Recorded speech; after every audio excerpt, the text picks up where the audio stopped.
From the Reynolds Journalism Institute at the University of Missouri, welcome to Global Journalist. I'm Jason McClure.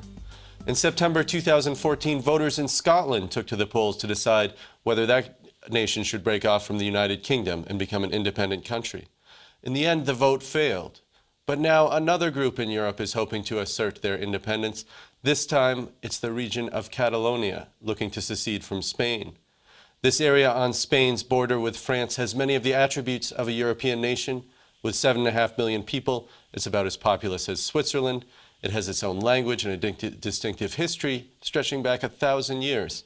It's also one of Spain's wealthiest regions, and its capital, Barcelona, is a major tourist destination. In September, Artur Mas, president of the Catalan regional government, held a parliamentary election he said was a referendum on whether Catalonia should attempt to become independent. Pro-independence parties won a narrow majority of the seats, and 2 months later, the new parliament passed a resolution to begin the process of breaking away from Spain. But that's much, much easier said than done. Spain's constitutional court has ruled the secession effort unconstitutional, and most all of Spain's major political parties have unified in opposition to the move ahead of national elections on December 20th. On this edition of Global Journalist, a look at the future of Spain and Catalonia. We're joined today by a panel of three different guests. First of all, joining us from Lawrence, Kansas, Luis Corteguera. He's a history professor at the University of Kansas, author of the book For the Common Good, Popular Politics in Barcelona, 1580 to 1640. Joining us from Barcelona is Simon Harris, a writer who supports Catalan independence and is author of the book Catalonia is Not Spain, A Historical Perspective. And joining us from London, Daniel Lacalle. He's a Spanish fund manager, chief investment officer at Tressis Gestión and Alpha Strategy, and a critic of the independence effort. Welcome to all of you. Simon Harris, I understand you're British. You've been in Catalonia for something like 25, 30 years. Tell us just a little bit about the people there. How different are Catalans from other people in Spain? When you're on the street, if you ask for directions at a bus stop, if you're speaking to a stranger, can you identify them straight away as being either Catalan or Spanish? I don't think we need to get too jingoistic about national identities. Actually, most people in Catalonia are bilingual. So when I first came here in 1988, I learned Spanish first, and it took me quite a long time to realize that I was actually in a different country. When you dig a little bit deeper, you will find that people have a different identity and speak a different language and think in a slightly different way. But we shouldn't really exaggerate this, because throughout the Franco period, about 2.5 million migrants from the rest of Spain came to live in Catalonia. So we're very much a mixed bag here. And the independence push is much less about identity rather than self-government, government of proximity, and economics, I think. Daniel Lacalle, you're from Madrid originally. Do you see things the same way? Are the ethnic distinctions between Catalans and people in the rest of Spain quite minor, really? Yeah, I mean, there are no ethnic differences. There's been a movement that's been existing for a number of years, which is separatist, but there's no ethnic sort of cultural difference between Catalans and the rest of the country. Very, very minor cultural differences, which are obviously part of a very varied and rich culture in Spain that ranges from one region to another. But I don't see any sort of ethnic, there's no ethnic difference. There's no 1,000 years of history either. Catalonia was part of the Kingdom of Aragon and has never been an independent nation or an independent kingdom. But in any case, it's a great region with a fantastic culture, a great and vibrant entrepreneurial backbone, but not an ethnic difference, not at all. Well, Luis Corteguera, you're a historian who studies Spanish history. I understand that this part of Spain has been unified with Castile, the area around Madrid, for hundreds and hundreds of years, dating, I think, to the time of King Ferdinand and Queen Isabella, who Americans may know as the monarchs who sponsored Christopher Columbus. Can you give us some perspective on this and tell us maybe just a bit about why this debate about Catalonian independence is happening now in 2015 if these regions of Spain have been united for so long?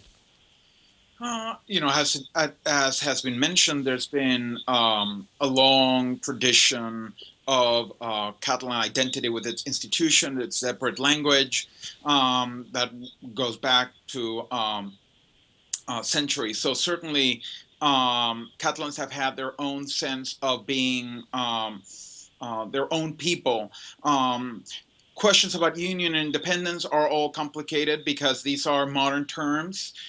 When Catalonia, along with the Crown of Aragon, as people say, became part of the rest of Spain, in fact, it was a marriage, and each of the regions kept their own separate laws and institutions. And it's been a very, very long process of part integration and coexistence. The latest turn is really in favor of independence is really the result of current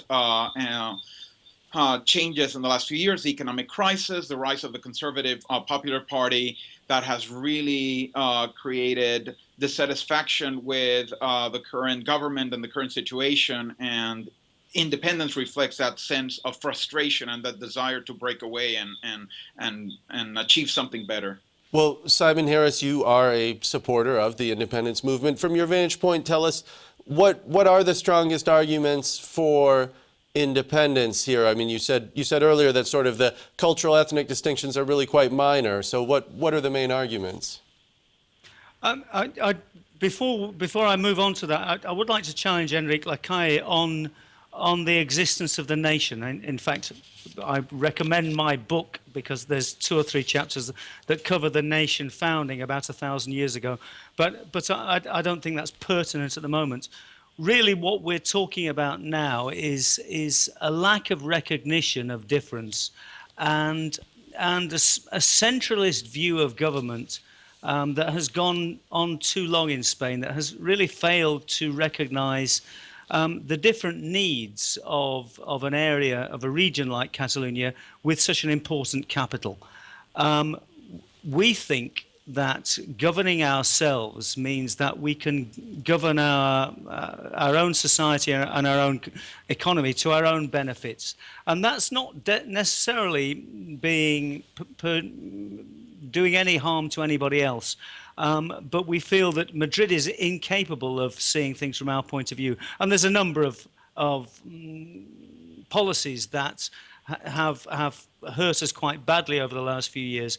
The main trigger came in 2010 when the new Statute of Autonomy that was passed by the Catalan Parliament, the Spanish Congress, and by referendum in Catalonia was thrown out by the Constitutional Court. Had this gone through, giving us slightly more self-government rights, then things wouldn't have reached this problematic. So Catalonia's regional parliament passed a law that would have given it some more autonomy, some more control over its own affairs, and the Spanish Constitutional Court threw this out.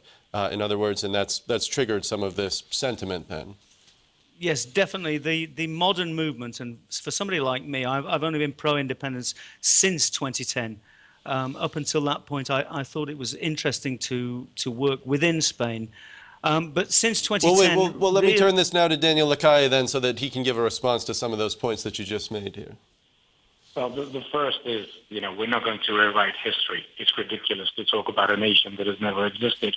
But in any case, I think that what's important about this is that the Constitutional Court did not rule out the autonomy agreement that was voted by Parliament. There was only one part in which it declared itself a nation.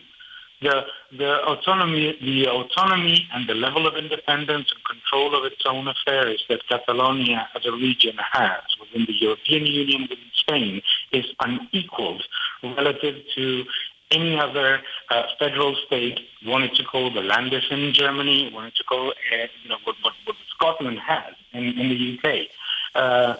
So the first thing is it's not about the level of autonomy.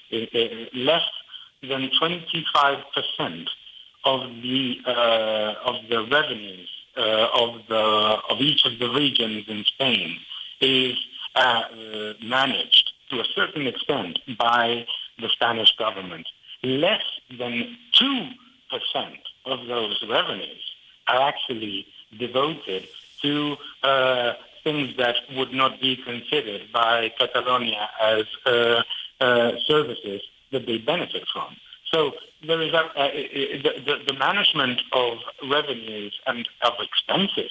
Let's remember that Catalonia as a region has enjoyed not only the financing of the rest of the European Union through the European Central Bank, but Catalonia itself has had over and over and over again requested new funds from the government.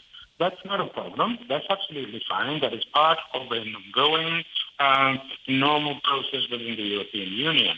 But so in other words, Catalonia, you're arguing, then already controls quite a lot of the tax revenues, a lot of the government financing that is spent in that area, then, that the Spanish state controls a relatively small figure. I'm actually quoting here the report of the group of transition to independence that was promoted by the Generalitat, the government of Catalonia.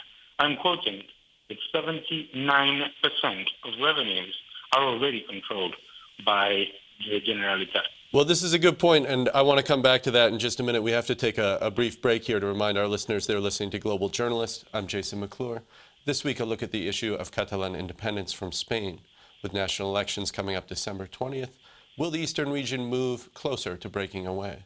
Our guest this week from Lawrence, Kansas, Luis Corteguera, a history professor at the University of Kansas, author of For the Common Good, Popular Politics in Barcelona, 1580 to 1640. From Barcelona, Simon Harris, a writer who supports Catalan independence and is author of the book Catalonia is Not Spain, a historical perspective. And from London, Daniel Lacalle, a fund manager and chief investment officer at Tressis Gestión and Alpha Strategy, and a critic of the independence effort. A reminder that if you're interested in more Global Journalist content, visit us online at globaljournalist.org. There you can read in-depth articles on international affairs and free press issues and download past episodes from our archive. We're also on social media. You can like us on Facebook or follow us on Twitter at Global Journ.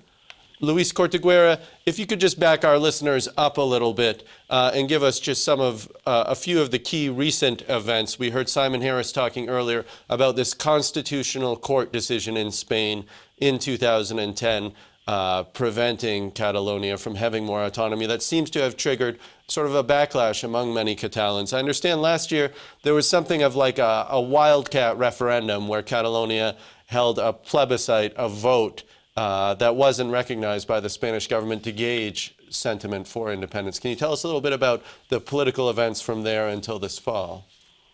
The election was actually an election for the local parliament, Catalan parliament, and the pro-independence parties argued that it would be. I'm sorry, I thought last fall there was a plebiscite where something like 2 million people voted on this question. It was a parliamentary vote that was interpreted as a plebiscite, as the parties in favor of independence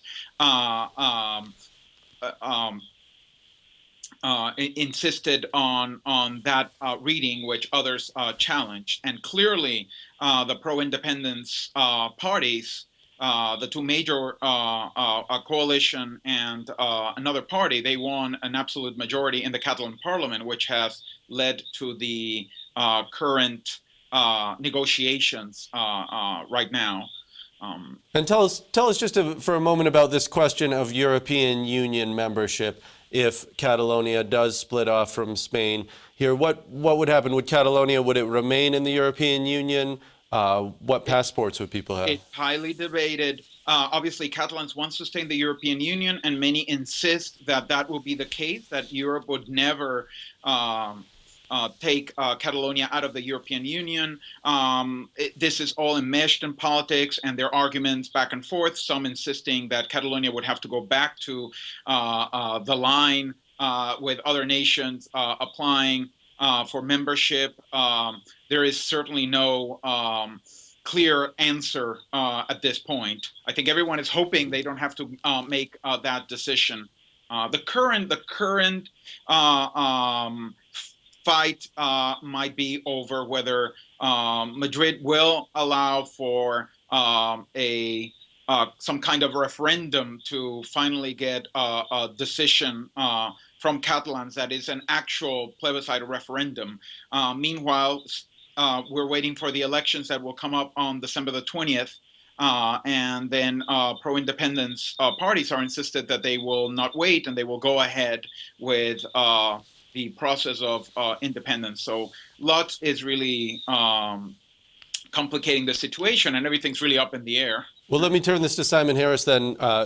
We have touched on a number of different points here, but Daniel Lacalle was talking about this question of resources and government spending, which seems to be sort of one of the key elements. Catalonia is one of the richest regions of Spain. Correct me if I'm wrong here. It generates about 19% of Spain's GDP. It has only about 16% of the population, and yet it only gets about 12% of Spain's national budget. So the question here is it that Catalonians perceive that the rest of Spain is sort of milking them of their resources?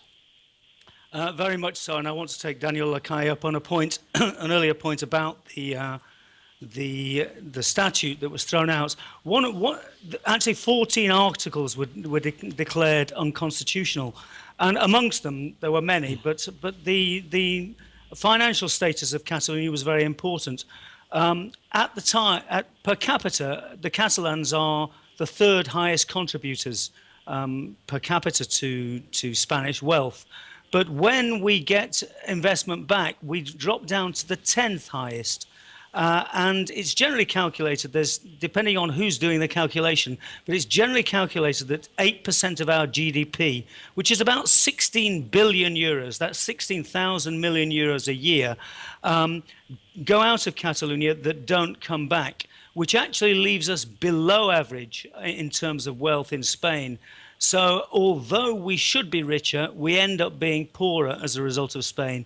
Nobody here would argue about solidarity and helping out the poorer regions, but we do gripe rather about ending up poorer as a result of a rather jingoistic and let's say racist set of government policies. Well, Daniel Lacalle, there's something you may want to respond to there, but I would ask you, just for our audience in the United States, for elsewhere in Europe, what are the best arguments that the Spanish government can make to Catalonia as to why you shouldn't break away? We have heard that it is a wealthier region. There are some linguistic differences. Why should they stay a part of Spain? It's very simple. The reason why it's better to stay within Spain is, as you very well said, Catalonia has about 19% of the GDP of the country, yet 56% of what would be the independent country's exports are to the west of Spain. So there's a mutual benefit, obviously, of being together. The first one is that if you go into independence and you have to start bilateral treaties, etc. But if you're in the European Union together, correct me if I'm wrong, that trade could still flow. Yeah, I quote. I don't have to. I quote the Treaty of the European Union. I quote Chancellor Merkel, Prime Minister David Cameron, François Hollande, and Commissar Almunia. Everybody has told the regional government that if they secede, they would not be part of the European Union. They could use the euro if they wanted. You can use the euro in any country if you want to use it, but you would not be part of the benefits of being in the European Union. You would have to ask for to come into the European Union as an independent country. That is, it's in the treaty. That's not debatable, and that's not just not debatable. It's been said by every leader in the European Union. However, let's go back to that fantastic point of the perennial deficit that Simon just mentioned, 16 billion every year. There's a trick to that. The independentist movement uses a number that is not a cash number. It is so obvious that the rating agencies, none of the rating agencies in the world give a benefit to Catalonia for being independent. In fact, all of them argue that if they go independent, they would lose even worse. They are junk bonds. So in other words, you're saying that the rating agencies here are betting that Catalonia wouldn't be able to pay its debts as well independently as it can as part of Spain, and they would charge a premium. Exactly. Catalonia would have to pay higher interest. It is already junk bond. It is already junk bond as a regional bond.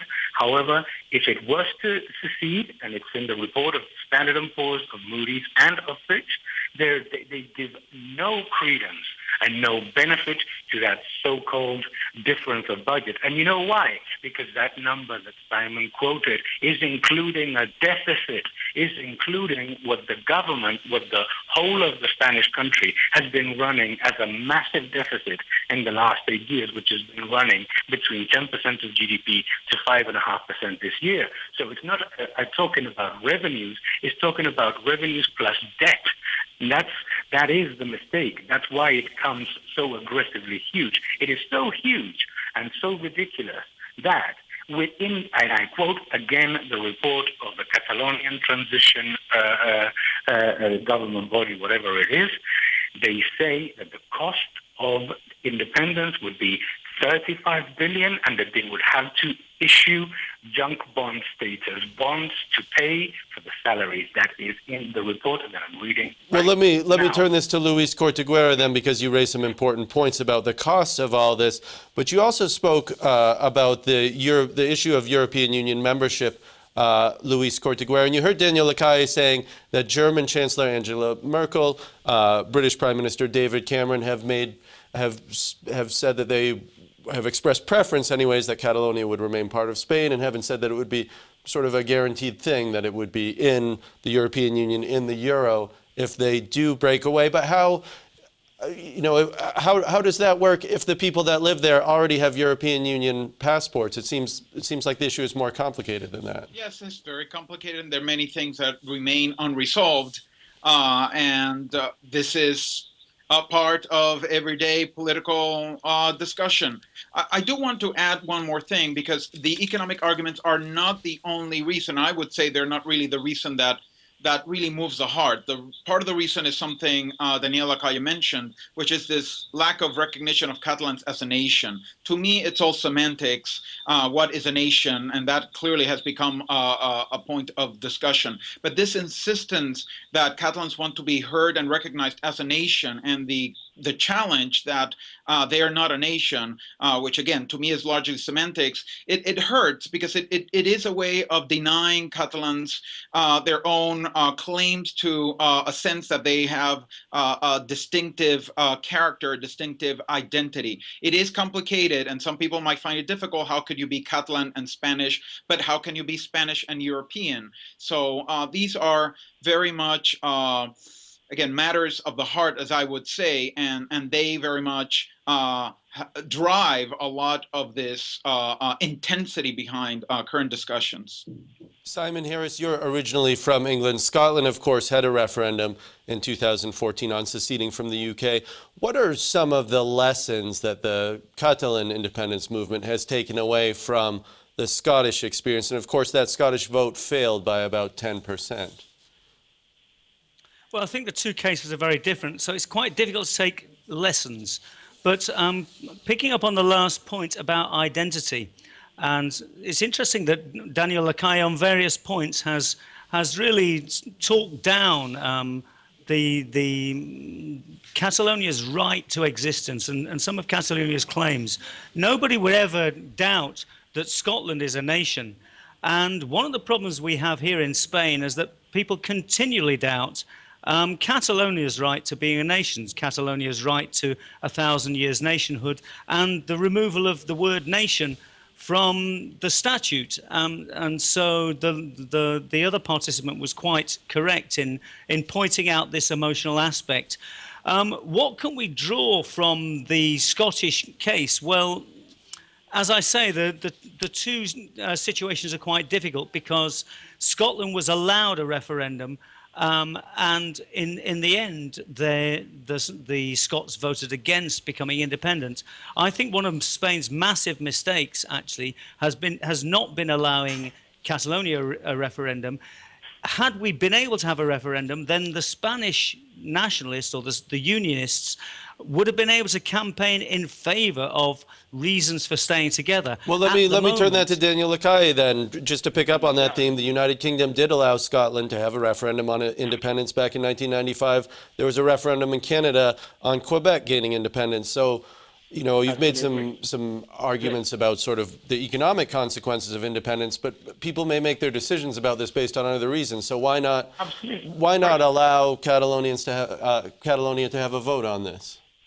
First, because the sovereignty doesn't rely on the regions. The sovereignty relies on the entire nation. You want a referendum will have to happen throughout the entire Spain. The sovereignty is in the Constitution. The Constitution was voted by the vast majority, by the way, in Catalonia in 1978,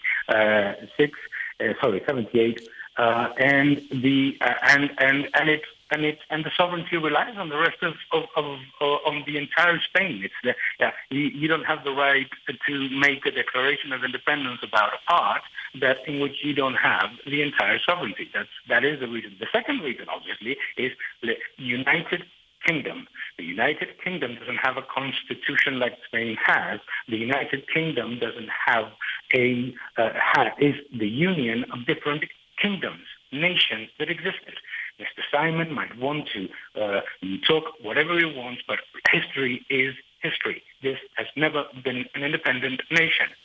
The closest it got to being independent was being part of the Kingdom of Aragon. But Daniel, this is sort of a legalistic argument, but clearly there's political sentiment that feels otherwise, and so at some point don't you have to accommodate that political sentiment? No, well, the same way that you live in the United States, that some people in Louisiana decided a couple of years ago that they wanted to secede. Okay, that makes absolutely no sense in any case. In any other case, we're talking about the sentiment of 49% of the voting people. Maybe that's the best part. But what about the rest? What about the rest of the Catalan people that have not risen flags, that are undertaking their day-to-day lives?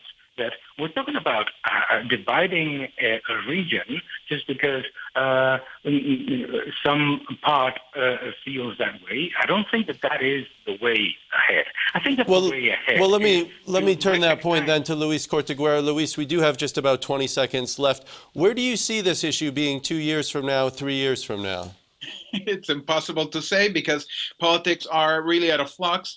Right now, everyone's waiting for the results of the Spanish elections, and there will be great negotiation and much political debate. So we're all waiting to see. Very exciting in some ways, and I trust they have Spain has a long history of achieving great things, and I think they will resolve this problem. That's going to do it for this edition of Global Journalist, a production of the Reynolds Journalism Institute and the Missouri School of Journalism. Many thanks to Luis Corteguera, Simon Harris, and Daniel Lacalle for coming on the program. Global Journalist executive producer is Josh Kransberg. Our associate producers this week are Javila Ruskaskate, Arjun Peng, Elenia Kaya, and Joe Hang. Our studio director is Travis McMillan from RJI. Our audio engineer is Pat Akers of KBIA. Thanks for joining us. We'll see you next time.